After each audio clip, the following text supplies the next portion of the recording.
Okay. Good to go, John? Yep. Okay. Good evening, everyone. Welcome to the July 11th, 2023 Town Council meeting. I would ask that we stand and say pledge of allegiance.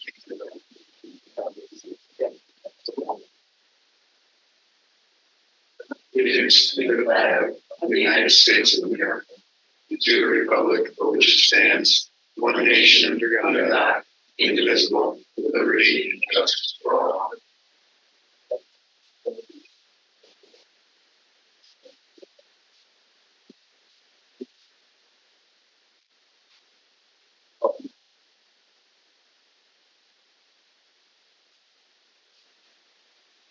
Okay, at this time, I would ask we take a moment of silence to reflect on all that's happened in one part.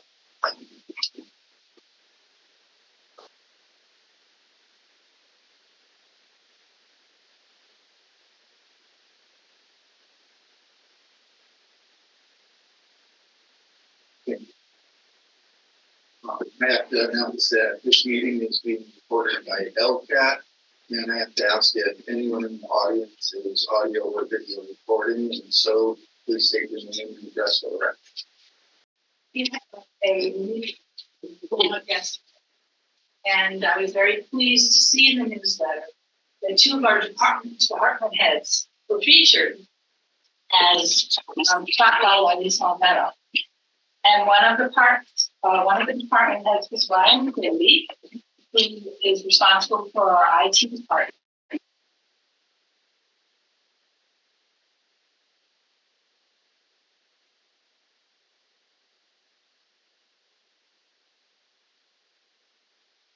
I read this and I didn't even know. I mean, these people work very, very hard on behalf of our community. And so, for their 5 minutes of fame, I want to thank them both for what they do. And pleased that my condominium highlighted them on these. Thank you for this.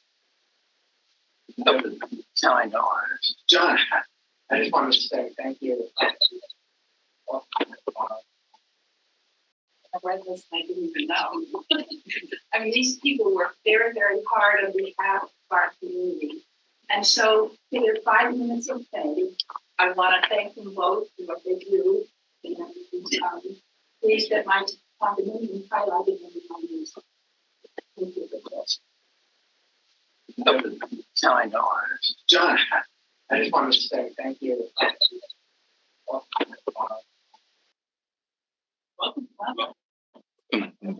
Anyone else?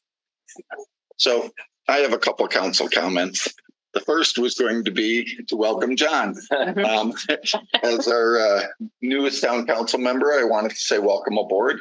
We are going to give you a lot of work. So I want to also thank two people that I know. Mike Kane, the previous member in this seat. So I want to thank him for his service, as well as Mary for her service as town manager. So they both serve the town very honorably, and a chance to know both of them. So awesome.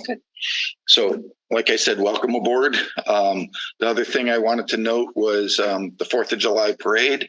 I was extremely impressed. I was able to walk in it, and a number of people lining our streets again just absolutely amazed me. The parade committee has outdone themselves as they usually do. Going to the carnival, going to the fireworks. Again, it's something that the town of East Longmeadow should be very proud of. It takes a lot of people to put on these projects, and the residents appreciate it. And I've been told a number of times that what we do for the town is awesome. So just wanted to thank everyone that was involved. Any other council comments? Connor. Apologies for being late. We'll make you work harder. Okay, moving on. Next up is a town manager report. By the way, I wanted to welcome you. As our newest town manager, this will be your first report. What do you have for us? I got a few things. Thank you. Appreciate it. First of all, I wanted to give one more shout out or thanks to former town manager McNally, who for those of us that pay attention, know how much she did for this community over the years. And for those that don't, come see me after. I have a long list of things that I can tell you about. But she has really embraced this form of government and sort of brought this town into a new place. And I just wanted to, tell her that I'm thankful for our time together, but also thank you for everything she did for this town. And that's coming from me as a resident. And secondly, I'm very happy for the honor that this council has bestowed upon me. I'm thrilled to be here. Last week was very easy, nothing going on, very slow. But we'll get nothing but my very best every single day I come to work. So that's the best I can do for you, and I will. I'll echo President Page's comments. The 4th of July, once again, was outstanding. You can't even name everybody that was involved because it would take all night. But somebody that came to this a couple of years ago said something to me that kind of stuck with me. Was, I think sometimes maybe we take it for granted because we see it all the time and we see it every year, but this town does the 4th of July right. And it's great to see. And obviously we all appreciate it. So thank you to everyone that did anything for the 4th of July. We all appreciate it. Pine Knoll camp is underway. Obviously one of our biggest draws all the time. We have some of their amazing staff here with us tonight who their quick action a couple of weeks ago actually helped save the life of one of our campers. The council will be honoring some true heroes of East Long Meadow tonight, later on. A few of us will be meeting with Westfield Gas and Electric's Whip City Fiber team to investigate following the successful vote last month to look at our options for bringing fiber to the home here in East Long Meadow. So we're excited about that tomorrow. Me and Mr. Mackey and Mr. Quimby will be meeting with them. Last week, Chief Williams led a nice ceremony welcoming Mike Ingalls as the newest sergeant at the police station. So we're congrats to Mike, and obviously, excellent officer, and he's going to bring a lot more talent to the sergeant room at the PD. The Eastern Hannum County Veterans Board of Directors entered into a contract with a Jason Bergener as our new VSO. Obviously, this has been a position that's been a little tumultuous over the last year or so. So Jason starts July 17th. So we look forward to having that office buzzing again. Council on Aging Director Aaron Kobler secured another grant for the COA. Seems like somebody says something about that every week. This one for $45,000 for the Tri-Town trolley service. This counts towards our 50% match required through the PVTA to operate the trolley. And with the report tonight, we have some applications for boards and commissions. David Boucher seeking reappointment to the Board of Library Trustees. Bill Kingston, sorry, George. Bill Fonseca and Rob Terrell to the Planning Board to fill vacancies left by Mr. Kingston and Mr. Torsha. Welcome. Other appointments to boards not requiring council review, but offered for information are Will Arment, Conservation Commission, Jim Channing, ZBA, and Simon Brigetti, Historical Commission. And that's all I got for tonight. You're welcome. Would you be seeking the 45-day or to ask the council to waive their 45-day period for Bill Fonseca and Rob Terrell? And Mr. Boucher too, I guess. If you feel comfortable, and only if you feel comfortable. Motion if you'd like. That would be wonderful. I move to waive the council's remaining veto period for the appointments as presented in Mr. Richardson's, or Christensen's, sorry, his town manager report. What are we doing with last names tonight? I don't know. Motion's been made and seconded. Any discussion on it? I just had a quick question. So statutorily, I've been just a little confused. There's no, on the planning board, I'm forgetting the word right now, like a member, if somebody's absent, a alternative. Is there there's not an alternative. There is There's not. never been that I was on. I just as VBA. Okay. I was just curious. Okay, perfect. So motion's been made, seconded. Any discussion? Does this need to be a roll call vote, or No, it doesn't. all those in favor, please say aye. Aye. Any opposed? That motion carries 6-0, as Matt is not here yet. Thank you. Okay, we're going to move right on to approval of minutes. And this is for the May 30th, 2023 open session. Is there a motion? I move we approve the May 30th, 2023 open session minutes. And I'll second that motion. Motion made and seconded. Is there any further discussion? Hearing none, all those in favor, please say aye. Aye. Any opposed? Abstain. And one abstention. So 5-4 and one abstained. And the next is the June 13th open session minutes. Is there a motion? I don't mind making the motion, but I was absent that day. Is that okay? Okay. Yes. I move to approve the June 13th, 2023 open session minutes. Second. Motion made and seconded. Is there any discussion? Hearing none, all those in favor, please say aye. Aye. I am also. And Abstain. Hayes, any abstentions? So we have two abstentions. Three. Kathy. Yeah. Ann and I were both We have to wait absent. for Matt to get, because it's three of us. Anna, Kathy, and Mike were absent. I think you have enough to Or- vote. So We have enough to vote. I mean, there's four: Connor, Marilyn, myself, and No, I was absent. You were absent. No, it's great. Gonna wait till Matt comes to go back to that. you're going to table this for lack of the correct number of people. Matt. We'll get him. We'll make him work too.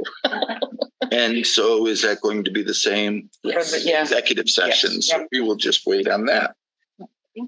Oh, gosh.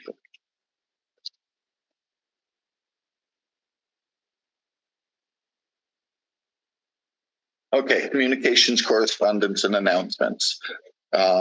We have Pine Knoll is Donna Prather here.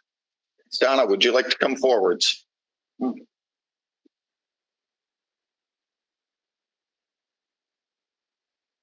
Welcome. Good evening. So there was an incident. Would you like to just vaguely go through real quick? Yeah, we had a camper. It was the last day of the first week of camp and of a hot week. And the kids, when they are in line for car line, they'll lean back on their backpacks and just take a rest waiting for their parents to pick up. And this little girl, her mom pulled up and we called her name and she didn't respond. And so she was unresponsive. And so the staff just followed the protocols we talked about the week before about what to do in this kind of emergency. And Deputy Chief Christopher Beecher had gone over what to do when you call an ambulance and how to meet the ambulance and what the emergency team needs from our staff. And they did it. It's like they didn't have to think. It just went into action. And That's awesome. just, Gabe said, why do you want us to come here? We did our job. Like, yes, this is part of our job, but this doesn't happen every day. And this is something that, it touched them and it touched the camper. And but the camper came back. I mean, she was transported to the hospital, released, and came back to camp the next day. It's good to hear. Excellent. That's Excellent. Great. So Do we know who all was involved? Yes. We have a whole list.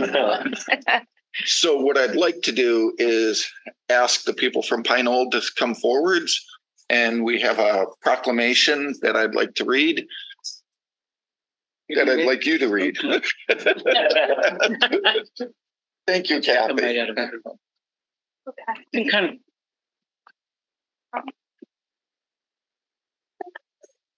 That's all right. You can hide us. It's okay. Embarrassing. The camera faces that way. Kathy's gonna read. Not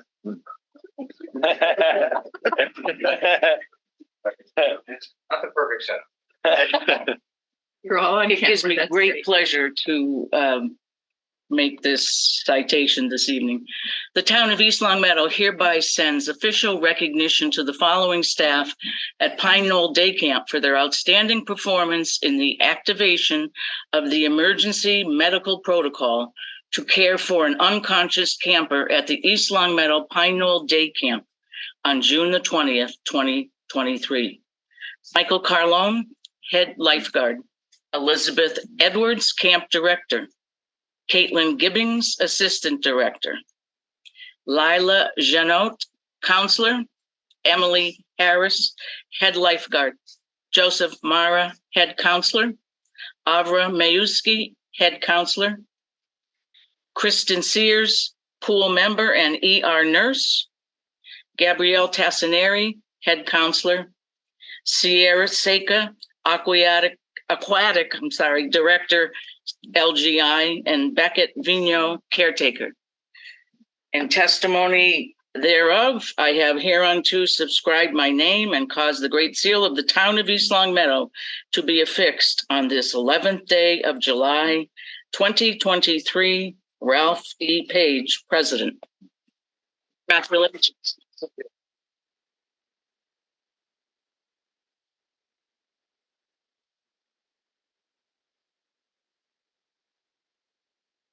Who would like to accept on behalf of the rec department?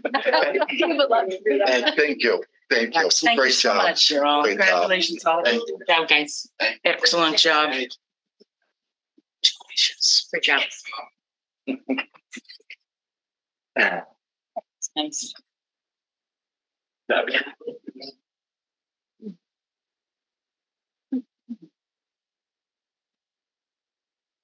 It's nice to know that the campers at Pine Knoll are always in good hands, and the staff is always there to help. And I'm very proud of everything that they did. Absolutely. Okay. Next up is public hearing. Because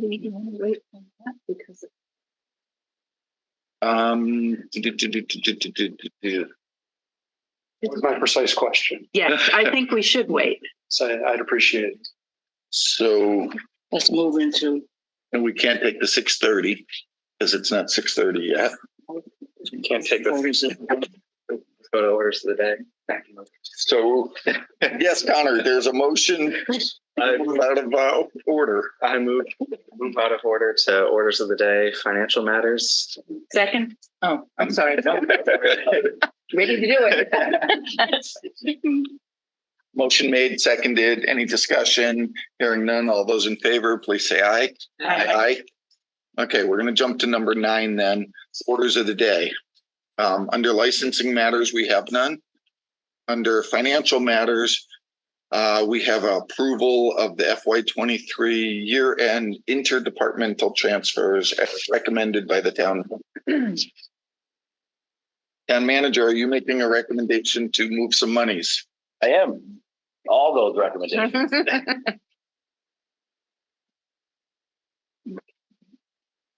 So everyone, I think everyone received the spreadsheet.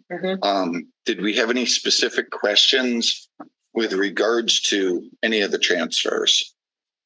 So I think typically at the end of the year, we do interdepartmental transfers. There may be a little shortage here on a salary, but there may be an overrun there. And so our finance director usually moves and adjusts funding.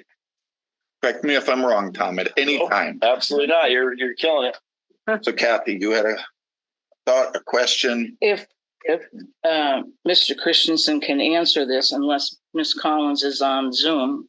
No, Nope. give her the night off. Okay. The amount available under health code 914 health insurance. Yep.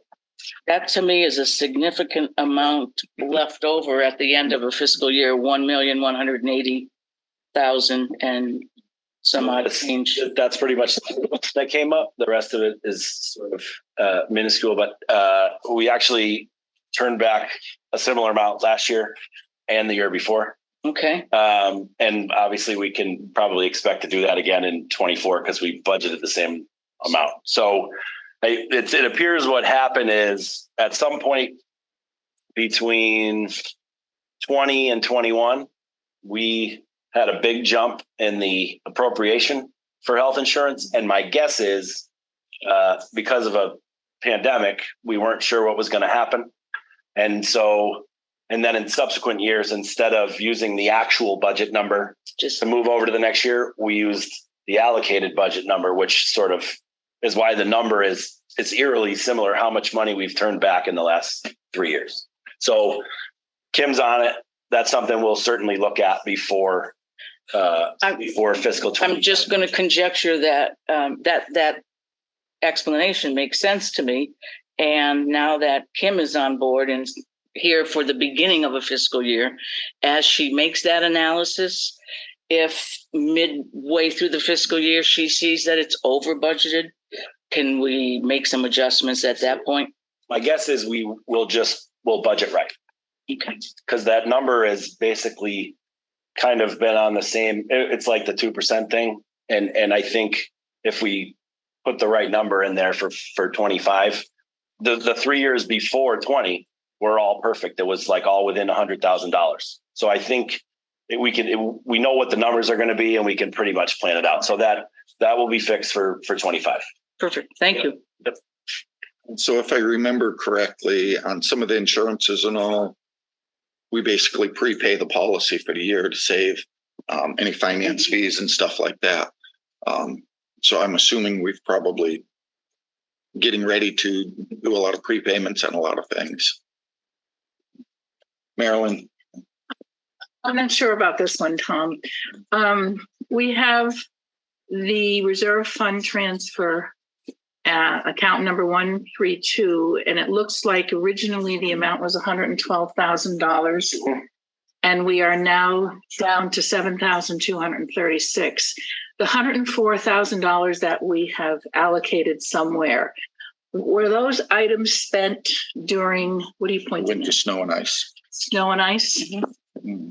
Ralph answered my question. Thanks, Ralph. I had to look over the Because I didn't remember the financials that we've had at our meetings that were coming from the reserve fund. So, okay, thank you very much.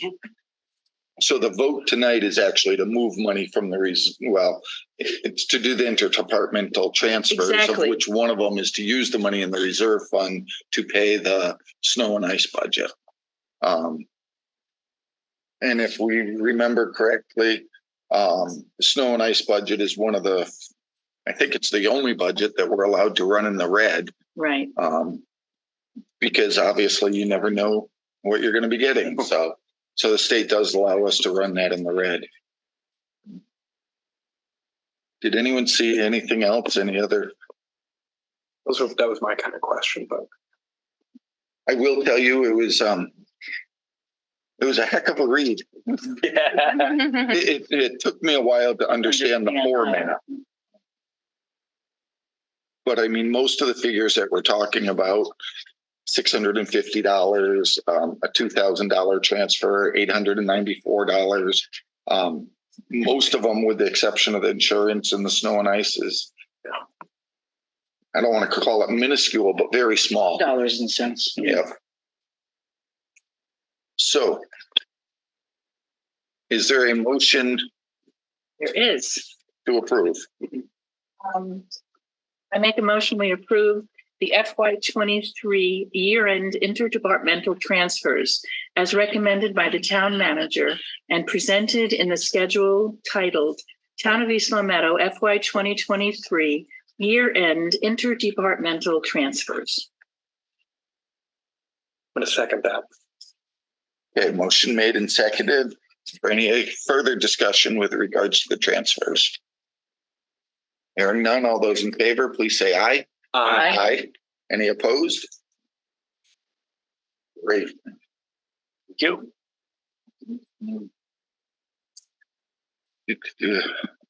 We're zipping right through. Well, the next item on the agenda would be the review and affirming all council rules. Is that something We can do it. I'm sure Matt agrees with them anyway?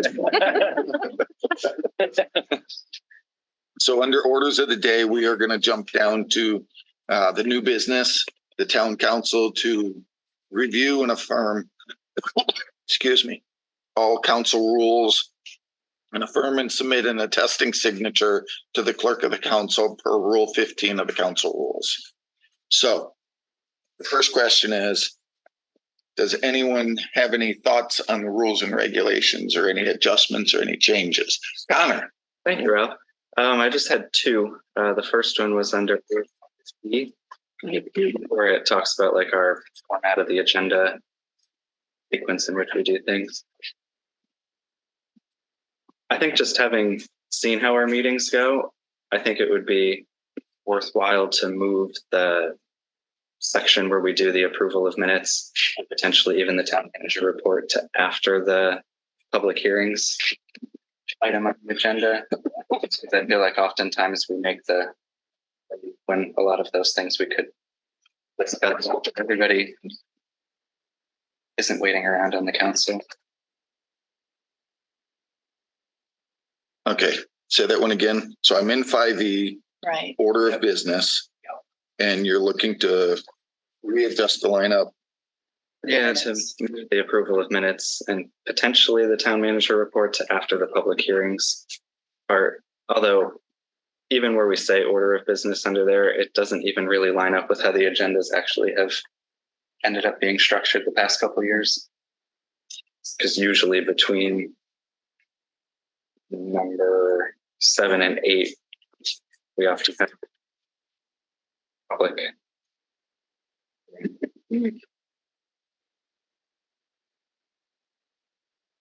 And so the acting on the minutes, you want to move later in any? Yeah, I think it makes the public wait around longer for us to approve minutes. I don't have a problem with it. So where would you suggest we put them? At the very end, at the of the agenda? That I'm open to where they go. Yeah, right. So this is town manager communication and what this is. The approval of minutes section and potentially the town manager report. I mean, I'd be open to maybe moving the town manager report. I feel like minutes don't take fairly quick, but in terms like, I know sometimes town manager report, if it's a long one, could take, a bit longer. Yeah, just because sometimes we don't get to the 6:15 public hearing to 6:45 and already made people wait an extra half an hour. Sometimes. Early, they are waiting. Prior to 6:30 public hearings, and we moved it up. I think the town manager report should say where it is. Simply because, my opinion, the information is valuable to all of us, even people who are, visiting. And generally we move quickly through it. We don't waste a lot of time. And I think that with respect to the position, our leader here, I would hate for him to have to wait till the end of the meeting to give his report. It's been done that way since 2016. And so I have no problem with moving the minutes. I'd like to keep the town manager communication where it is. That's my opinion. Any other thoughts? So I would tend to agree. I like the town manager's report close to the beginning of the meeting. it seems to set the stage. A lot of times the audience doesn't know what's happened and doesn't know what's going on. I have no problems moving the minutes, the approval of the minutes. Would that even fit under orders of the day? Move it under 9 to orders of the day Yeah, that would work. and start that off as 9A. Orders of the day. The first thing we do is approve the minutes. And then we go on to licensing matters, then financial matters. Sure. So would you like to make a motion to adjust that? I move that we amend Rule 5E for the order of business to move the approval of minutes under 9 orders of the day. It's new business. I'll second. Awesome. Having a motion made and seconded, is there any discussion on it? Hearing none, all those in favor, please say aye. Aye. Any opposed? Okay. 5 yes and 1 no. Nay, sorry. The only other one I had, if you have, Yes. under Rule 11, we have the committee parameters and guidelines. And one that didn't seem to apply anymore was the Communications Ad Hoc Committee. That was a good comment. That was my comment.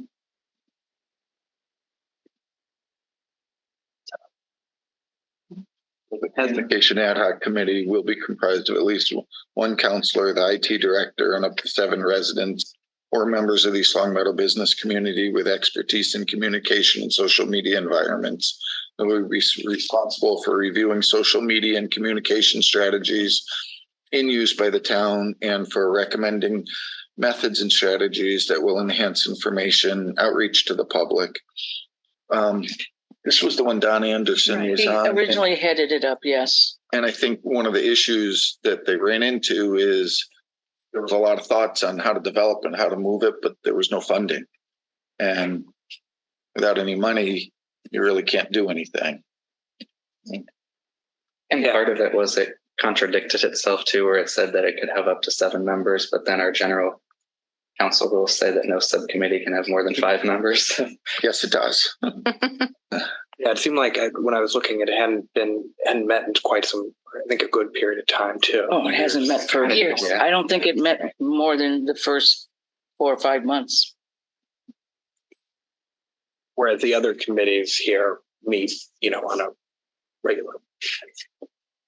We can always reinstate it if for some reason We need it. we need it. So So would there be a motion? Sure. Connor. I move to amend Rule 11, committee parameters and guidelines to remove Communications Ad Hoc Committee. Is there a second? Second,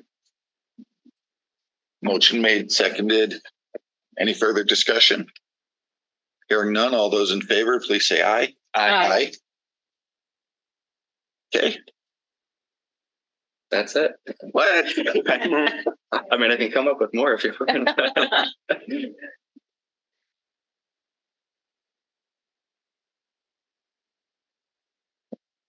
Beanie. I would suggest that I make these changes in the council rules and then have the council sign the affirmation, right. Okay. because I can date it that's amended tonight, Okay. additional change. And That sound okay? do you want us to sign them at the next meeting, or do you want us to sign them in between, come into the office? Next meeting is fine. Okay. It's people are all over the place, I think, this summer, so that's okay with you. I'll bring it next time. I can always go on vacation and get John to sign if he. Yeah. Great. I don't know where he is. he just drove. Just drove in. Can we clap when he walks in the room? No. So why don't we continue though, as we're waiting for him? I had sent out for a discussion on town manager goals. So obviously at start of each fiscal year, we try and set goals for the town manager as a council. So my thought was, and again, if you disagree, please speak up, was if each of you could send me like 2, 3, 4 goals, me and Marilyn can compile them into a list evaluate, remove any redundancy. And then me and Marilyn can meet with our town manager because we're supposed to set goals together, basically, and go through the list and try and narrow it down to 3 or 4 standard goals. That work for everyone? Yes. Matt. Hey, welcome. Thank you. So we're in the process of talking about town manager goals. And my suggestion was each of us send to me 2, 3, 4 goals for the town manager. Me and Marilyn will then compile them, take out any redundancy, and then we can meet with Tom, go through them and set, like I said, 3 or 4 goals for the season, for the year. And then we will bring them back and basically go through what goals that we've set for them. Yeah, I've still been kind of thinking about, I haven't sent over anything yet, but I plan on sending something soon, just still been kind of mulling over. Okay. So What I'll do is I'll send out an email. Would another week be sufficient for everyone? that would be ideal. I'm good. Yeah, I compile them for the meeting so I can send them to I have, Okay. And I get you mine too. I have yours actually. Yeah. Perfect. Thank you. We're gonna keep you busy, Tom. I won't. Okay. So at this time, we are going to go back to under 8A 615, which is continued from June 13th. Want to finish the I'd like to reorganize. We kept waiting long enough. Yeah, let's hit that and then we'll. Let's do the public hearing. Yep. So this is to address a petition for a zone change at 312 Parker Street, parcel ID 75-0 from residence AA to residence A. And I have zone change for 312 Parker Street, July 11th, 2023, 6:15. Zone change, council members present are Anna Jones, Matt Boucher, Kathy Hill, Ralph Page, Marilyn Richards, Connor O'Shea, and John Torsha. I would ask the clerk to read the legal notice into the record again. East Long Meadow Town Council will hold a public hearing on June 13, 2023 at 6:15 p.m. in the media room of the Council on Aging located at 328 North Main Street for the purpose of addressing a petition for a zone change at 312 Parker Street, parcel ID 75-5-0 from residence AA to residence A. Public hearing may also be attended via Zoom webinar. For the council, Jean R. Quaglietti, Town Clerk. I will be recusing myself due to serving as chair when this was before the planning board. Okay. John Torch is recusing himself. So at this time, we have the applicant. The process will be have the applicant go through the process, discuss what you want done, what you're thinking of having done with regard to the zone change. Then we will open it up for public comment. We'll bring it back to the board for discussion, close the public comment portion, and then hopefully vote on it. So, Mr. Levine, how are you this evening? Great. Thank you for having us again. Thank you, Mr. Chair, and the rest of the council. Good to see you all. My name is Josh Levine of Levine Law here in East Long Meadow. Tonight, I have the pleasure of representing Dr. Dominic Nardi in this zone change request. I was previously before this council when the matter was referred to the planning board. The planning board voted on March 12th to recommend the zone change be approved by the town council. Their original hearing was on June 13th of this year, and there was only 4 members present, so we were continued to tonight.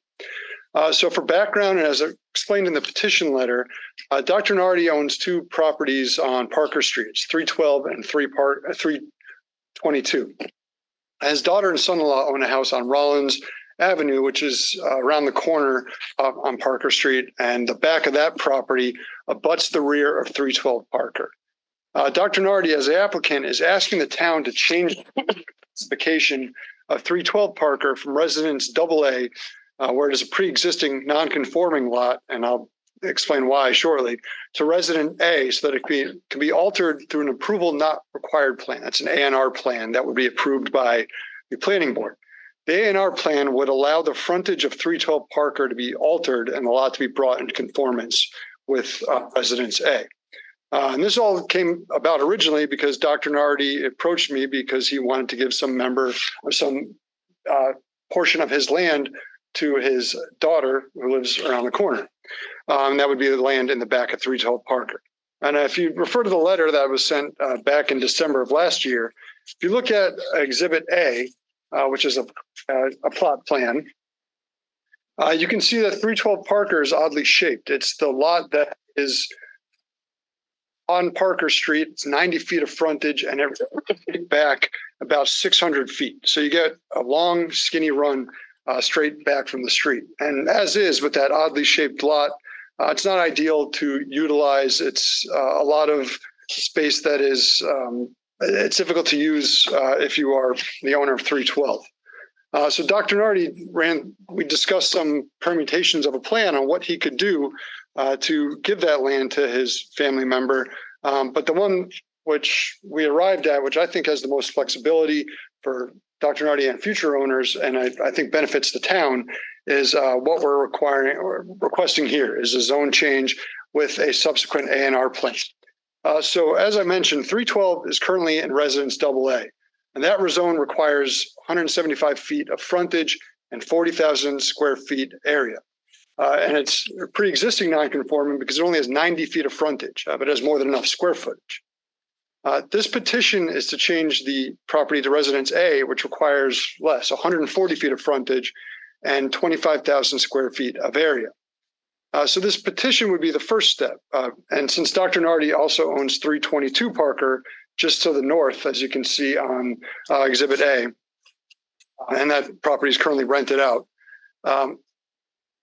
he would be able to change the lot lines of the two in order to get two conforming lots there. So 322 Parker, it's Residence A. It has adequate frontage, more than enough right now, and more than enough square footage. But if this zone change was approved and a subsequent A&R was approved, 322 Parker would be cut down on frontage-wise to be in conformance with Residence A, and the square footage would be cut down still in conformance with Residence A. And then 312 would take some of that land and with the A&R approval would be a conforming Residence A lot. So the new frontage of 312A, if all of this came to pass, would change 312 Parker Street from standing out as a lot, if you're looking at it from the street, that it looks like a tiny lot, just wider than the house. And it would make it a lot that you're looking at, and it would be in conformity with most of the other neighborhood lots, all the other Residence A lots that have at least 140 feet of frontage. Generally, there are some other prior non-conforming lots that would not be affected by this. So if with that zone change and the new lot, that would give Dr. Nardi or any other owner of that property more flexibility to improve the property, improve the house, and in general, take the neighborhood up a step. So with all that being said, that's the process. There's a few things I just wanted to point out before, if you have any questions for me or for the public comment.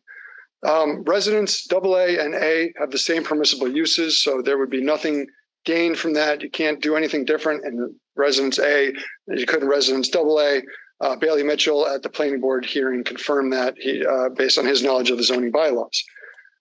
So no new rights, and the front setbacks are also the same. So this would not allow, in other words, the front yard would have to be the same distance.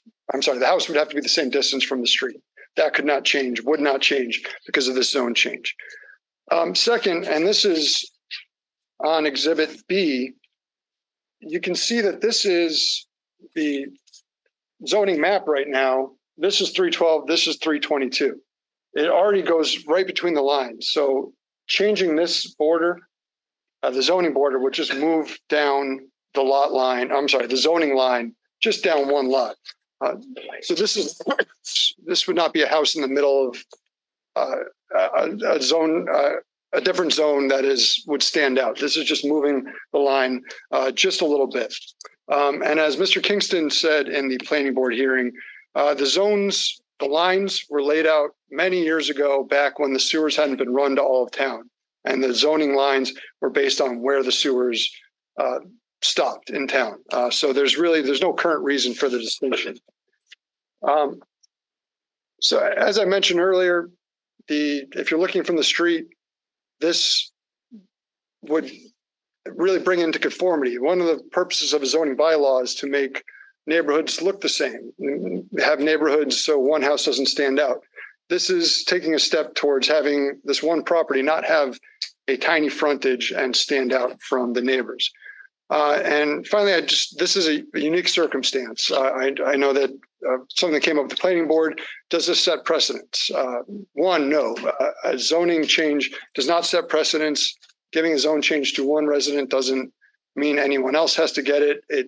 Every circumstance is looked at on its own. And this is a unique circumstance because Dr. Nardi owns the adjoining lot, and because this A&R plan is going to bring this lot into conformity. This is not a homeowner asking to change the zone to change the setback or to gain a use, because this applicant is intending to change the layout of the lots in order to bring some conformity. And he's doing this because then he will be able to give some of the, and there's a benefit to his daughter, but as I've said, there's a benefit to the town as well, I believe. So in conclusion, if the town grants this petition, Dr. Nardi will then intend and has supplied what will be the A&R plan. And with that being approved by the planning board, he would be able to then have three, where there was a non-conforming lot, we will end up with three conforming lots and the correct frontage.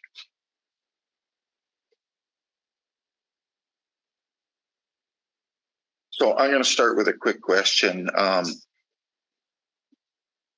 Well, actually, I want to address it before the public.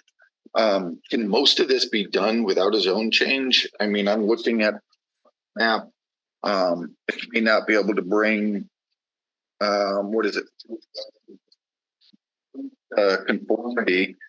Couldn't you do an A&R and lop off the corner of, what is it, 322 and give that to 312? And without a zone change, pretty much come close to frontage on both of them. I mean, that's really what's changing here is the amount of frontage changes because you're going from AA to A zone. So 175 and AA 140. In order to, that is something that was looked at in order to, because of the amount of square footage, without getting the lower square footage area for residence A, really cuts back on the options. And there would not be enough unless you change options. Sorry. So on the options to what, expand the house or no. What options? I mean, to give property to the daughter in the rear. So there would be, you could take some land off of 322, but it wouldn't be ideal, and that it wouldn't fit with the goal of giving land to Rollins. And you can see on Exhibit A where Rollins, it's the house in the pool, 31.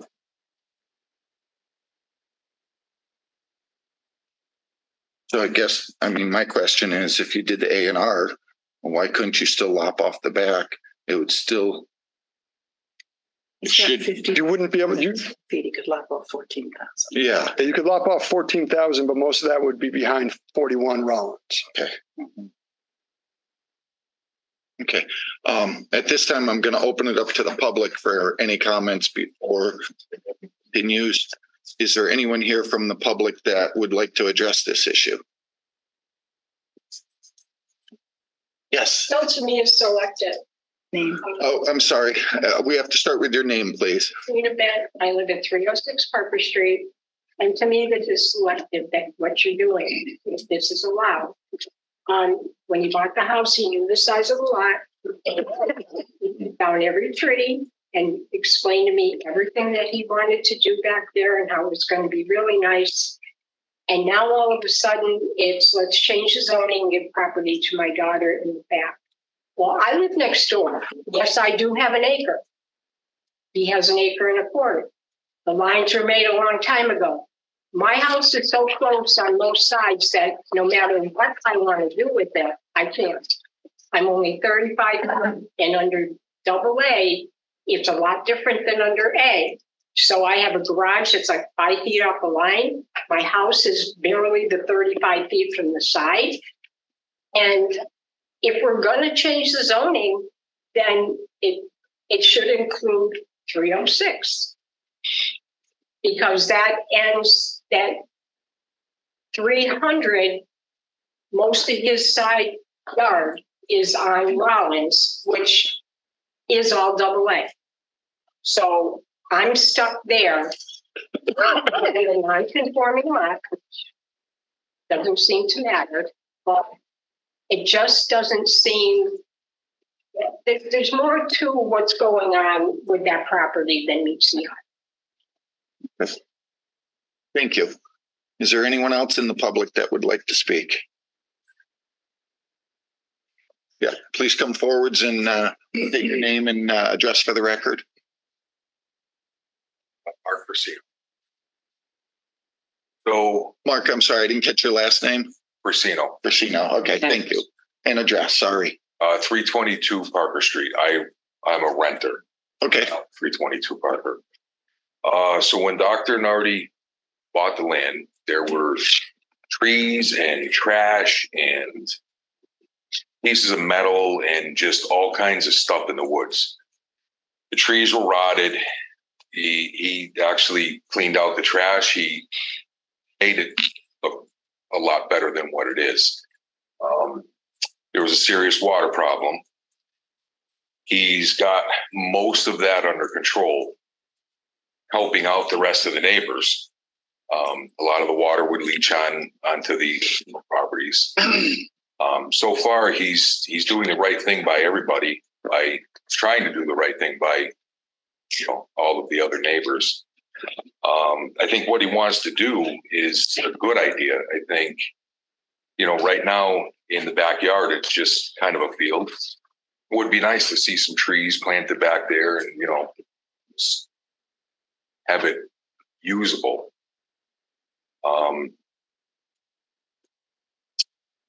I don't see anything wrong with what he's trying to do.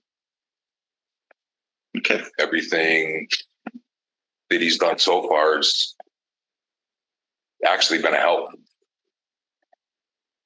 Okay. Thank you. Is there anyone else that would like to speak?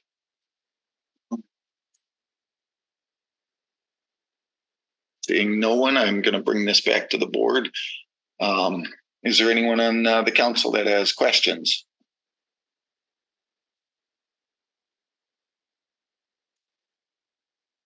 I'll go. I think we all have certain questions. It's who wants to start. We'll put it that way. I don't mind. Is your intent, Dr. Nardi, were you to be able to convey some of that land in the back to your daughter? Is there an intention to build a particular structure on that land?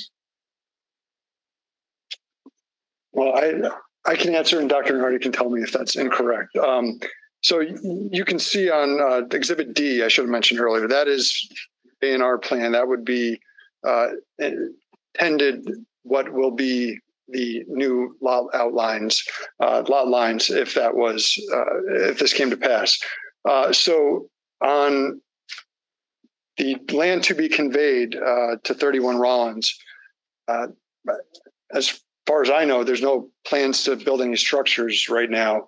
If there was to be any construction on any of these lots, there would be potentially a garage addition on 312 to the side, an attached garage.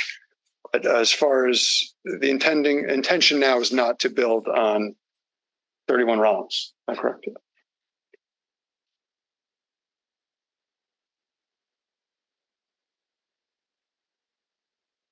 Any questions? So other than the additional square footage that Dr. Nardi's daughter would come up with. It's landlocked. It's not like another residence can be built behind. I'd ask myself the question, so what is the benefit of annexing that tract of land if there's no intent to erect some sort of structure? There's grandkids back there, just more land. In my house in Longmeadow, I would kill for a nice parent to give me some land, but thank you. Sorry, I saw Anna first. Anna. So I don't necessarily have a question, but Mr. Levine made a comment that it's not really setting precedent. But if we change, and well, I guess it is a question, because if we change 312 A, then that brings the line further down. And then Christine, I believe, is at 306. Would we be opening up to Christine asking to change? And then next to Christine, I believe, I don't know the number. 300. 300. Would that resident be able to change to A, and where do we end? if I could answer that, anyone can ask. Right. But when I say set precedent, I mean legally. If Ms. Bent or Mr. Grant came to the board and said, you gave it to 312, you have to give me the zone change as well, that is wrong. You can say no, and they could take it to court, and the court would say, that's correct. It's case by case. That's what I mean by that. I'm not saying what the board would do. I don't know how that would change your actions, but that's what I mean when I say not setting precedent. Okay. I mean, I guess I think I would feel that if we said yes now, probably feel like we'd have to say yes if anyone were to come forward. But legally, I understand that. We didn't have to. That's it. That's all I have. Marilyn. Okay, I'm not sure where to begin. I went to the planning board public hearing. I heard the discussion and the vote 3-2 to recommend. The two planners who voted not to recommend, one was concerned about setting a precedent. The other one was concerned about the value of losing the value of the AA zone.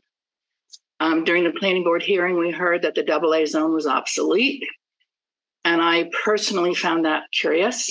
And the attorney at our last meeting also mentioned that he had heard through the planning board that the AA zone was obsolete based on the rationale for why it was created in the first place. Let's talk about the AA zone first. As I say, I found it curious, so I went to the assessors to determine what this means, because I've always felt that the AA zone was our coveted zone. It was our most sought after zone. And the assessors explained to me that if you had a parcel in the AA zone and you had a parcel in the A zone, and they were both just vacant parcels, the value of the land was comparable. However, it's obviously what is put to use on those parcels that creates value. Our AA zone, minimum 40,000 square feet, our largest zone, our zone which can take a larger home. There are people who request larger homes. The zoning is such that the houses are not on top of one another. A larger home equates to increased tax revenue for the town. That's a good thing. When you have a larger home, you are apt to put different amenities in that home. Double ovens, a whirlpool tub, fireplace, whatever. All of those amenities add to the taxable value of that home. Outside, the property's larger. You can put a pool, you can put an accessory structure. There are other things that can be done to the AA zone parcel to increase tax revenue. So, I'm sort of trying to dispute the fact, first of all, that it's obsolete because it's our most valued zone based on tax revenue. The difference between A and AA, other than the size, is Yes, frontage is the same. Side yard is different. We learned at our last meeting, we heard from the neighbor tonight that she would like to seek the same kind of treatment for her property as the property next door because she has inadequate frontage. She has accurate or the appropriate amount of square footage for a AA zone, but she doesn't have the frontage. When you look at the zoning map right now, before any of these changes were to go into place, I see parcels that are laid out according to size. You see them, you can almost picture what the planners were thinking when they drew the lines to begin with. Between 312 and 322 is where the lot line is currently drawn. 312 has 54,000 square feet. That's 14,000 square feet more than is required for the AA zone. The next door, 322, has 34,000 square feet. And that is the first parcel in the A zone. But the minimum for the A zone is 25. So you can start from, actually, when I look at the map, I equate it to a sort of odd-shaped pinwheel where you've got houses on Rollins and it goes around on Parker and up around Redfern, I think, yeah. And they all Fernwood. I'm sorry. Thank you. They all abut the center of this area that we're talking about. The properties are all different shaped, but they all look to this area. Now we just heard it's a field. Now I looked at that area. I walked the property, and to me, it's a piece of protected, preserved open space because it's right in the back of all these houses. No one's put fences up. You don't see where the lot lines are. And it's all there to enjoy. If we go through with the zone change, and if we then the planning board approves the A&R plan, what you end up with is taking the two parcels on Parker Street, which are currently 54,000 square feet and 34,000 square feet, and reduce them both to 25. Now, you start with 60,000 on the corner, then you go to 43, and all of a sudden you go down to 25. And then you go down to another 25, and then you go up to the next parcel is 36,000 square feet. And you don't even appreciate another 25,000 square foot parcel until you get around on Fernwood, directly behind what we're talking about on Parker Street. I'm not in favor of this proposal. I'm sure you can figure that out. I feel that creating these two 25,000 square foot parcels on Parker Street sort of sets them into a substandard position, if you will, because they're smaller. I look at the parcel on Rollins, and you're going to take that parcel and increase it by the additional square footage from 322 and 312, and you're going to make that 85,000 square feet. And for what purpose? You know, we're hearing that the daughter's going to acquire this property. I have no problem with that. But the cardinal rule of zoning, when you do a zone change, is you have to anticipate what the maximum use of the property will be if the zone change goes into effect. And granted, the zone change isn't impacting Rollins, but the zone change allows the transfer of property to Rollins. So you're almost doubling the parcel size. And for what purpose? We don't know. Doesn't matter. What we have to expect is the maximum use of that land is going to could go into effect. And I look at the property, I look at what's there. I go back to the planning board public hearing where a resident on Fernwood asked if you were building a house back there, and she was told no. And I understand that because it's landlocked and there's no frontage. You can build a pretty substantial sized accessory structure on the back of this parcel where you're acquiring the land. I'm not saying you're going to do that. I'm just saying that what you're asking us to approve can help that occur. And what happens there is that you can do a 2-story, 35-foot height building, which is comparable to a small house, which is what you said you weren't going to build. So I have to look at what you can do with the land once the zone change takes place.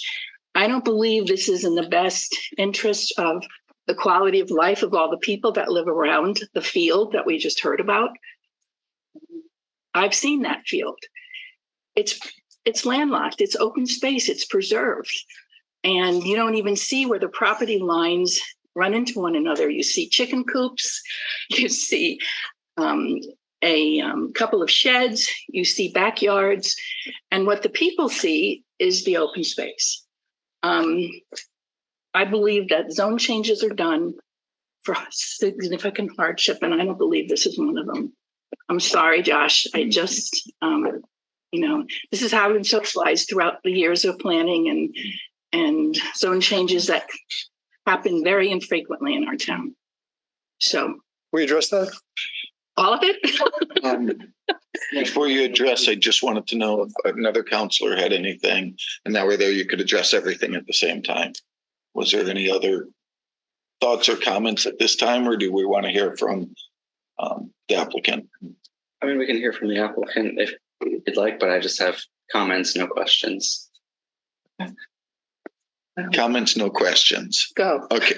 Well, no, then actually what I'll do is I'll hear from Attorney Levine, and that way there may have additional comments that you have. And I reserve the right to redress. Yes, we all do.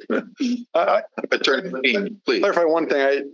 I may have said, I hope I didn't say tonight that the zone is obsolete. The line is obsolete is what I meant. The line was drawn because that's where the sewer was run. The line just could have easily been drawn where I'm asking now based on the frontage, because it more aligns with the frontage in A rather than double A. And the comments on Residence A, I understand it's desirable. I understand that it could have better uses. I'm sorry, double A. But we're talking about this lot.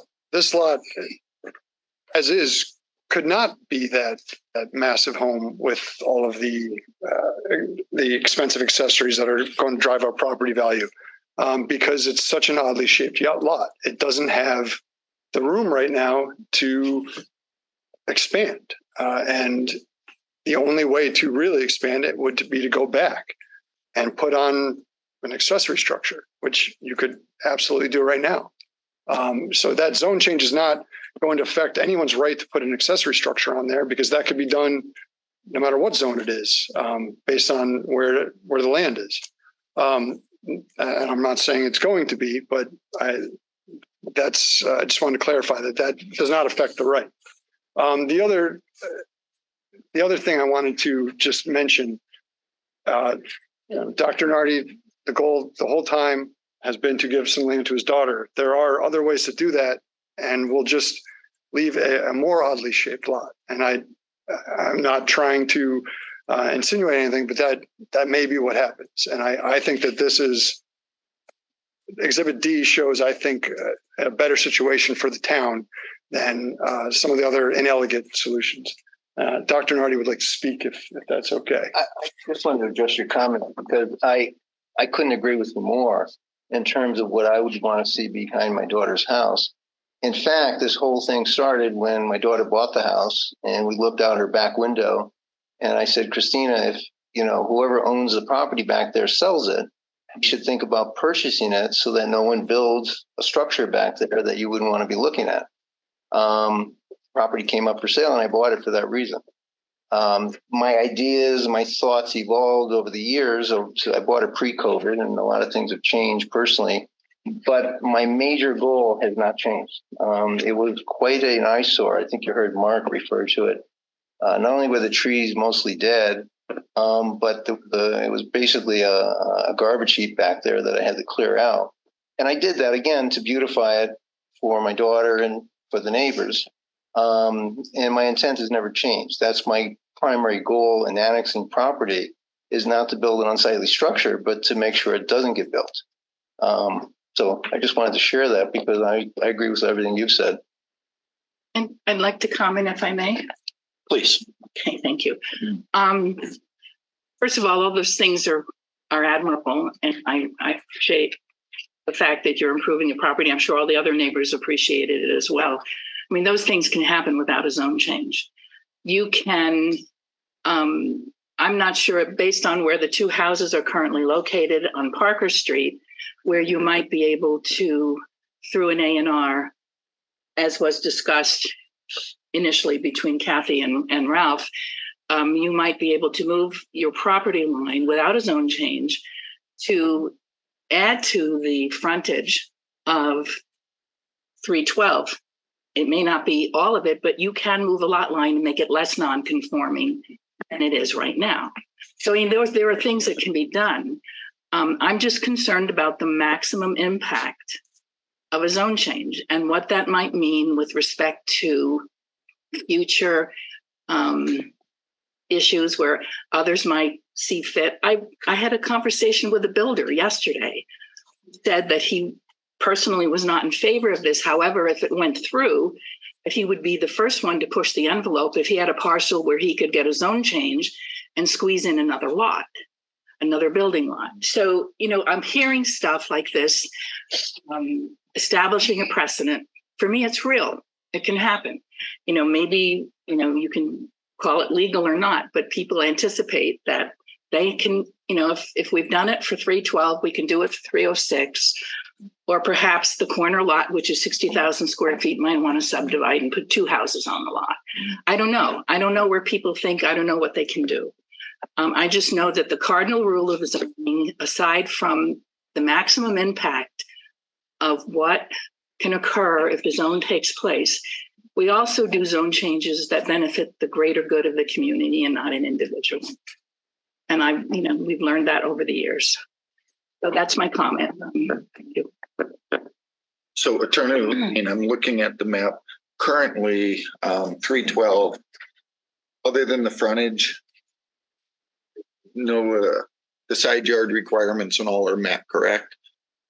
I believe so, but it's prior non-conforming, so it actually. Well, the non-conformity is the frontage. Well, the house pre-exists zoning, so. No. Yes, the house was prior. Do you know when it was built? 312 was 2006. Oh. Yeah. I'm mixing up my properties. Okay. Like I said, I just wasn't sure. I see the distance on one side and I wasn't sure if it was the same on the other. You can see on A. Feet or something. Yeah, on A, it's 25.1. Variance to build that house. Okay.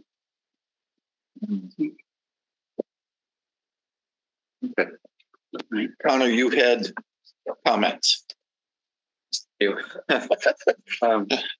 think when it comes to zoning, for me, my only concerns, generally speaking, are if there's different rights or uses allowed on property as a result of different zones. And here, there's really no difference functionally in terms of what they could do, even presently today, maybe not on the same parcel that they may want to use. But it's not like we're saying you're going to put a commercial district in the middle of a residential space. So for that reason, I'm in favor of the change. I don't see a big difference here. It may be different, in my opinion, on it if there were no on any of these parcels. If it was a blank slate and you were trying to draw lines and change zones, but the fact that there's going to all of a sudden get twice as much tax revenue or something from a different parcel compared to its already existing structures. Especially since it shouldn't even really be the job of government to decide zoning just based off of what we think potential revenue might be. Town's financial budget, as opposed to what a private property owner may utilize their land for. And while it's nice that it's open space back there for the other residents, I mean, property owners have the right to use the property to the fullest extent of the zoning law. It shouldn't have to be stuck back there with no use and not be able to have financial gain out of their own property. So for that reason, I'm in favor. Okay. Do you know the total depth of the property? Numbers are so small, even with my, It's roughly 600 feet. Maybe, yeah, 180. It's more than that even. it looks very similar to the lot that my mother owned on Prospect Street. It was 1,500 feet deep, 90 feet wide. And like I said, it looks almost identical to it. And we had thought about lopping off the back, but there was no takers on it.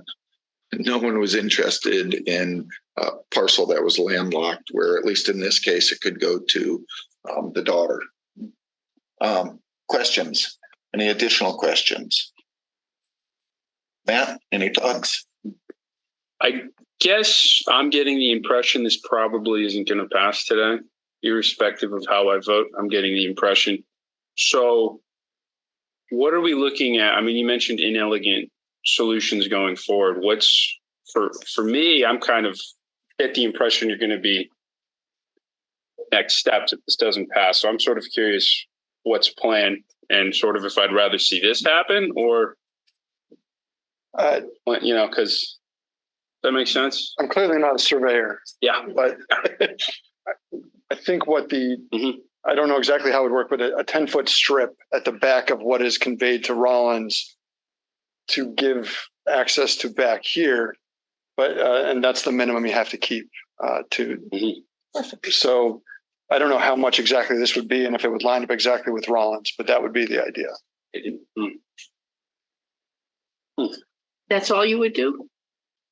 Well, as I said, I'm not a surveyor. I don't know. So adjusting the frontage. I mean, you could adjust the frontage without. Potentially, but I can't speak to whether that is possible with the current zoning. Right. Okay. Thank you. So I'm going to jump in. And obviously, like Marilyn, I was past planning board chairman. And although we had very few requests for zone change in front of us, the one I remember is over on Baldwin Street, which sounded like a great change. It was to lop off a parcel, put houses behind existing houses, and keep another section in the front business at the business end. And that was voted down unanimously. It seemed to make a lot of sense. In this case, what concerns me is currently we have a nice straight zone line. It's very easy to identify. It's very easy to see, and to even carve out and start to move it. I mean, currently we have structures on both, livable quarters on both. A portion of the property would simply go from a daughter or the father to the daughter. I don't know if ownership really makes that much difference. If grandkids want to run through the woods to the other one's house, they're going to. I mean, I'm looking at it and I mean, if it was myself owning the property, what I would be looking to do is take the smaller house on 312. And once the zone's changed, because now you have such a large side yard, you could probably double the size of the house easily. And I mean, that would make sense to me. But that doesn't sound like what's happening. And to change a zone line just for the back portion, I wouldn't be for it. That my thought. I take zone changes very, very seriously, and like I said, the zone lines and all were made for a reason years ago, and that's my thought. Anna, I just have a quick question. It honestly doesn't really matter. I'm just kind of curious at this point.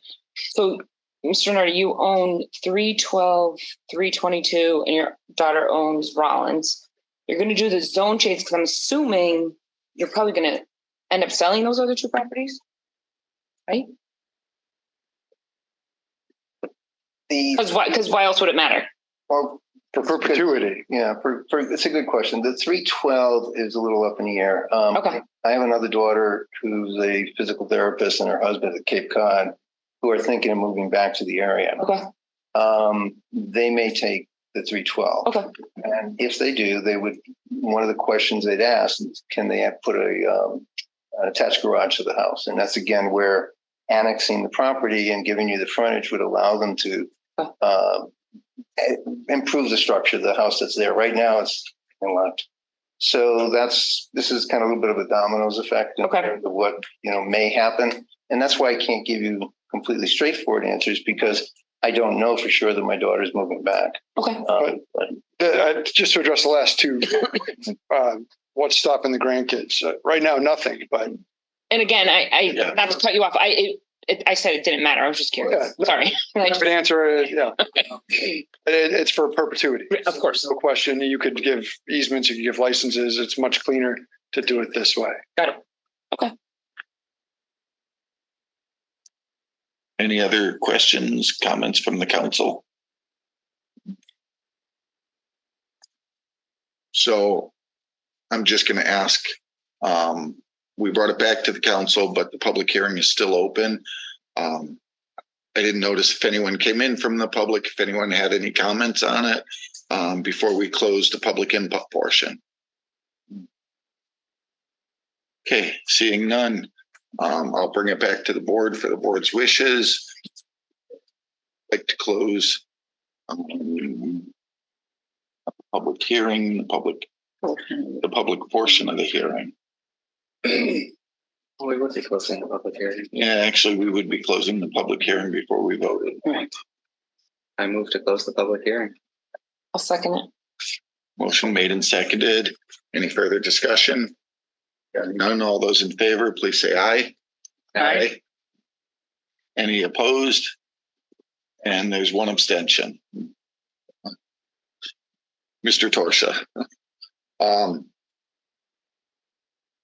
So at this time, I would entertain a motion with regards to the zone change. Wherever it is. Yeah, I got it here. Beautiful. John was supposed to do the motion, and I would give him a second, so if you want to just read it. I will read it then. I make a motion to approve a zone change for 312 Parker Street, parcel ID 75-5-0 from residence AA to residence A. I will second that. Based on the motion. So this motion is in the affirmative to make the zone change. Is there any further discussion on it? I'm hearing none.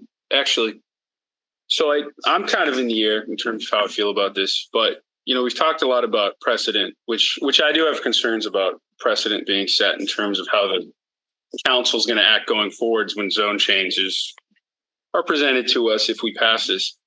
But in terms of long-reaching impacts on the town, isn't having that like weirdly shaped lot that Mr. Levine kind of doodled on his map also like it's worth considering? Like I understand I'm leaning towards voting no on this, but it seems like we're going to be saddled with this like doodle lot, it's like a weird. I mean, if the zone change takes place? If the zone change doesn't take place and they go with so theoretically, currently what's in front of us is a zone change. I don't believe the A&R is in front of the planning board or anything for adjusting any lot lines. Yeah. This is just for the zone line to be changed. Yeah, but I'm saying, so if this doesn't happen, then Are we going to be okay with the other one? Depends. Okay. That would depend on.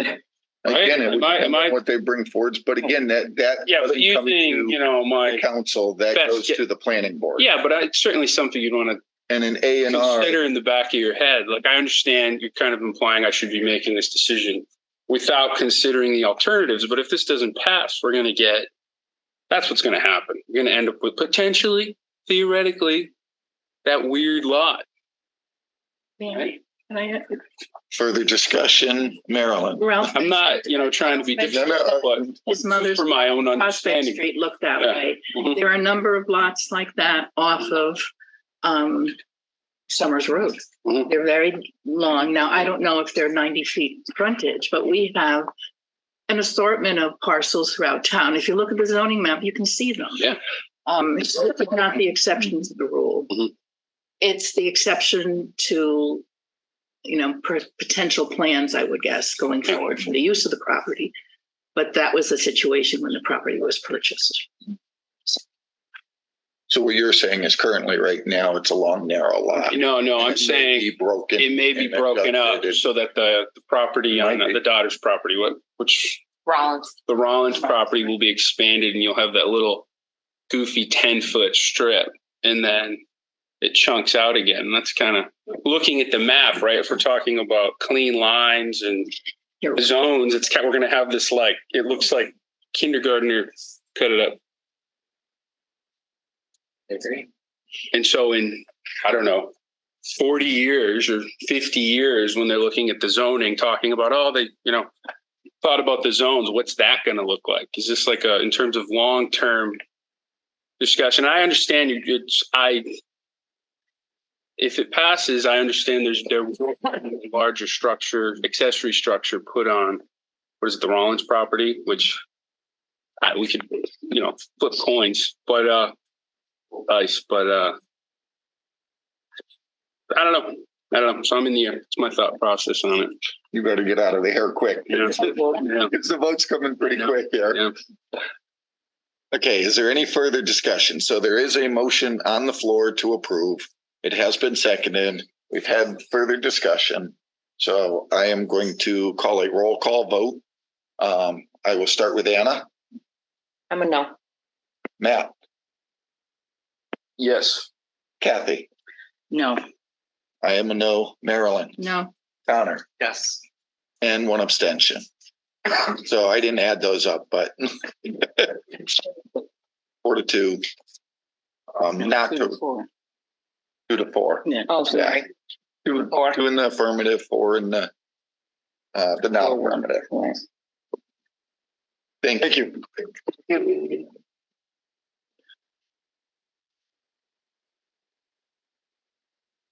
Okay. Mr. President, I will be also recusing myself on the next item. Okay. Previous chair of this. So it would be my suggestion Relaxing for that we continue through the public hearings. And then once the public hearings are over, then we'll go back to the minutes. So we did have a 6:30 public hearing. It's now going to be a 7:30 public hearing for an approval of the Community Preservation Act First Congregational Church Window Project in the amount of $40,000 from the historical fund account. I would ask that the new chairman of the Community Preservation Committee step up. I do believe I have protocol that I have to read first, right, Jeannie? I saw the look. This is a public hearing to approve $40,000 from the Community Preservation Act Historical Fund account for the First Congregational Church Window Project.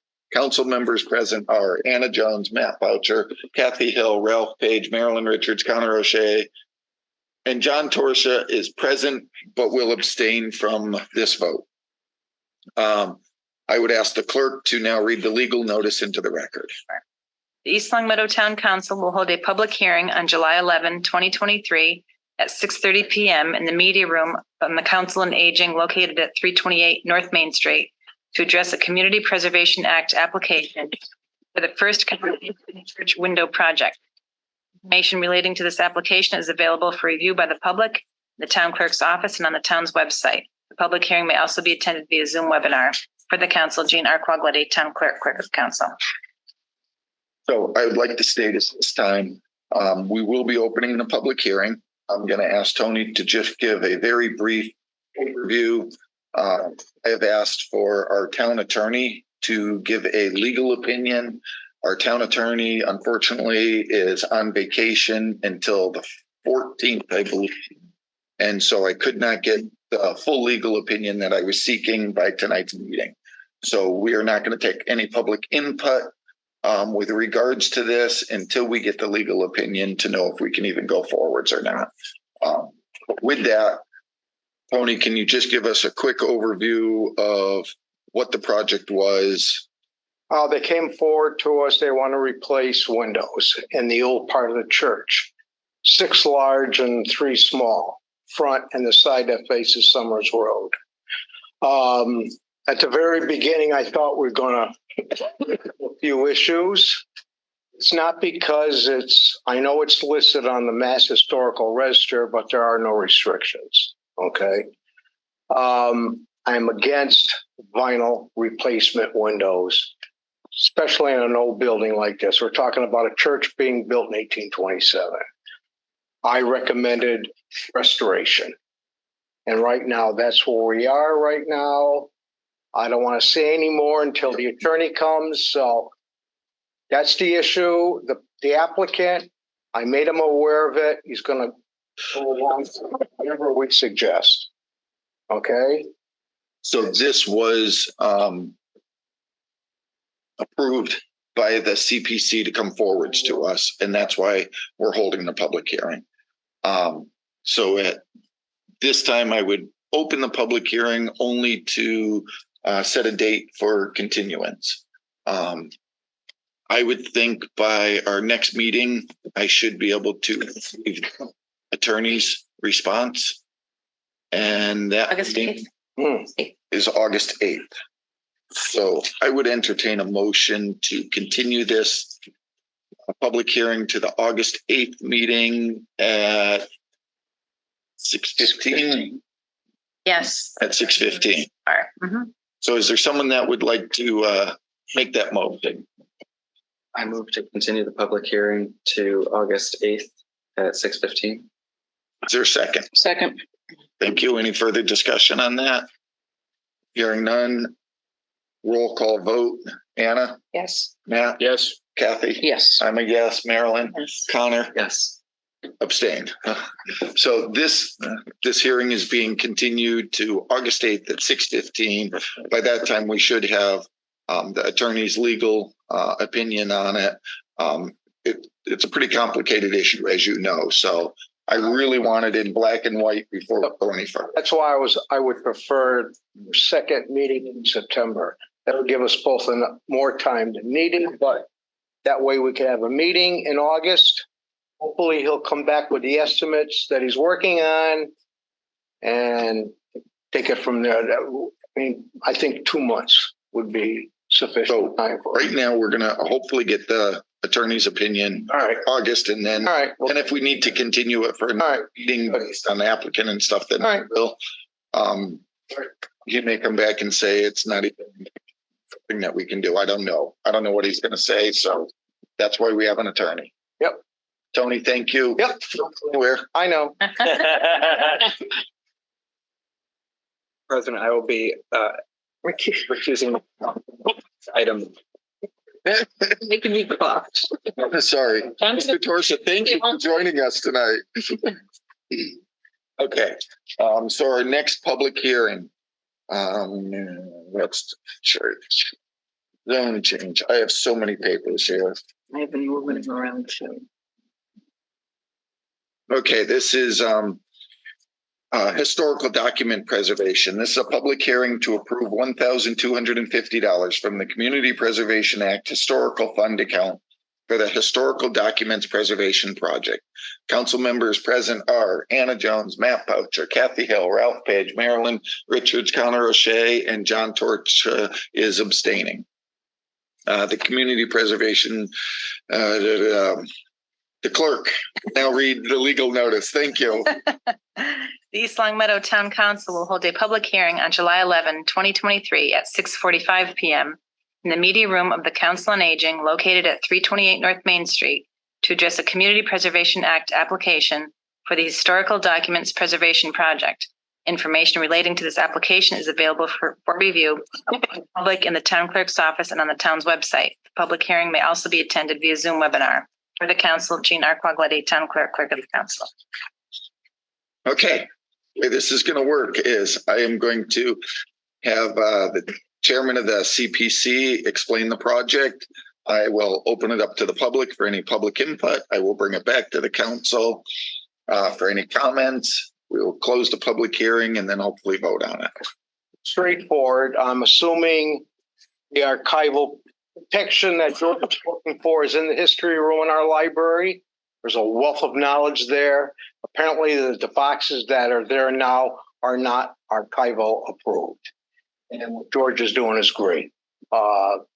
Like I said, there's about, last I knew, there was about 22 large boxes up there full of town's history. It is important to save it. So I'm definitely in favor of it. So it was a unanimous vote, and I hope you feel the same way. Okay. So I am going to open it up to our audience. Is there anybody left? Is there anyone, George, that would like to speak on this, George? George Kingston, 66 Rural Lane, East Long Meadow, Historical Commission member. Yeah, basically we've got bins, laundry bins full of documents, including original documents from not just the town government, but from institutions in the town. We have the Baptist Church early records up there, the handwritten ones. This stuff is just shoved in boxes, in non-archival folders. It's going to deteriorate over time, and we want to stop that. We use acid-free materials to store them properly. It's going to be a big project. We're not going to spend all the money at once, and it's going to take a lot of hours to get the stuff organized, but we want to go forward with it. Thank you. So if I understand correctly, this is for the materials, for the boxes and all, and that the historical committee will be doing the work on it? We will be doing the work. Hopefully we'll be able to round up some volunteers. If we got high school kids who are interested in town history, it's a great senior project for them to get in there and help us. There's a lot of organization. We have to think a lot about the right way to organize it as we go forward. Right now, it's not well organized at all. And I'm just glad the stuff is there. It's in a climate controlled room at least, but it does need work. It's awesome. I'm just a curious question. Would there be don't go anywhere, just sit. Agencies out there that can consult on the best way to get the things in the order that makes the most sense? We've had some advice from a professional archivist already. The library is working on trying to get a grant to have what the state calls a traveling archivist come in and advise us on this stuff. So, yeah, but there's no sense in organizing things until we have the proper materials to put them in, because then you're just doing it twice. So good. That is awesome. Is there anyone else in the audience that would like to speak on it? Okay, seeing none, I'm going to bring it back to the council. We have been involved in quite a bit of document sorting, storing. I believe Tom Florence had done some original documents in the clerk's office a while back. This is something that's important to preserve. I think it's a great idea. I think it's phenomenal use of the funding, especially, like I said, when our students and historical committee can do it. Any other thoughts from the council? I would entertain a motion then to close the public hearing. I move to close the public hearing. Second. Motion made and seconded. Any discussion? Hearing none. It's a roll call vote. Anna? Yes. Matt? Yes. Kathy? Yes. I'm a yes. Marilyn? Yes. Connor? Yes. And an abstention, or a recusal, actually. So then I would entertain a motion for approval. I make a motion to approve the application for the Community Preservation Act Historical Documents Preservation Project in the amount of $1,250 from the Historical Fund account. Second. Having a motion made and seconded. I believe this is a roll call vote, right? So we will do a roll call vote. I will start with Connor. Yes. Marilyn? Yes. I'm a yes. Kathy? Yes. Matt? Yes. And Anna? Yes. Congratulations. thank you very much. Thank luck you. with it. Thank you very much. Thank you. That was. Yes. Okay, I think those are all done. We have to, let's head back to the minutes. We have, the June 13th open session minutes. And the minutes. Oh, I move to approve June 13th, 2023 open session minutes. Second. Okay, motion made and seconded. All those in favor of approving, please say aye. Aye. Aye. Any opposed? I will, Abstention. I'll be abstaining because I was. Abstain. John abstained, Kathy abstained, and Anna abstained. So that motion passes 4-0 with 3 abstentions. Okay. June 13th executive session minutes. I make a motion to approve the June 13, 2023 executive session minutes. A second. One day. Motion made and seconded. Any discussion? Hearing none.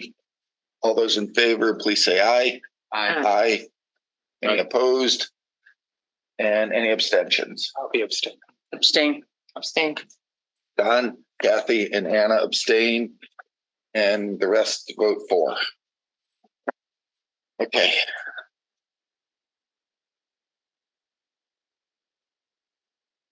So I think the next thing that we have is the reorganization of the town council per Article 2, Section 3 of the charter. So each year, at our first meeting, which is attended by the full council, in July, we take a vote to reorganize the council. We typically start with the president and then we do the vice president. So at this time, is there any nominations for a president going forwards? Carolyn? I would like to nominate Ralph to be our president again. Thank you. Is there any other nominations? Hearing none, we will take a vote. So the vote is basically you say the name as we go. John, who do you vote for? Ralph Page. Connor. Ralph. Marilyn. Ralph. I am going to vote for myself. Kathy. Ralph. Thank you. Matt. Ralph. And Anna. Ralph. Now we will go to a vice president. Is there anyone who would like to make a nomination for vice president? John. Motion to nominate Marilyn Richards as vice president. Thank you. Is there any other nominations? Seeing none, we will call a vote. John. Marilyn. Connor. Marilyn. Marilyn. Yeah. I would also like to vote for Marilyn. Kathy. Marilyn. Matt. Marilyn. Anna. Marilyn. Congratulations, Vice President. Thank you. Action items for next meeting. So it's not exactly for the next meeting, but if each of you could send me basically 3 goals by Sunday, Monday of next week, I will send an email just to remind you, and then follow up, and then a 3rd follow up. Because if you're like me, it's going to take until Monday to decide. And if there's any questions, don't hesitate, reach out. And then me and Marilyn can compile them afterwards. And then meet with Tom. And then we will meet with Tom afterwards. Any vacations in the immediate future? Thursday and Friday this week. We won't be done. Very immediate. It was, yeah. Okay. Yeah, we won't be ready. Yeah. All right. Depending on how the weather is. Jeannie, do we have anything already for our agenda next? We have one public comment. She couldn't make it tonight. She's going to come on Okay. August 8th. And that's it. I will make sure that we have the fee schedule done. Okay. And the second one updated. Mhm. And that way there we can look at it and decide what we want to do. I would assume it would be a first reading of it. And then we can make any adjustments before or during the second reading of it. And that will be one long meeting. Currently it's 44 pages and it looks like it's going to be extended by 3 or 4. So. It's a lot of work. Cool. So I will make sure my cough is gone by then. Although not full text, so it's a little bit Yeah. easy to take. Yeah. It's not like the 45 minutes I had to read before. So does anyone have any other thoughts? Then I would entertain a motion for adjournment if someone would like to make it. I move to adjourn. Second, anyone? Second. Motion's been made and seconded. All those in favor, please say aye. Aye. Aye.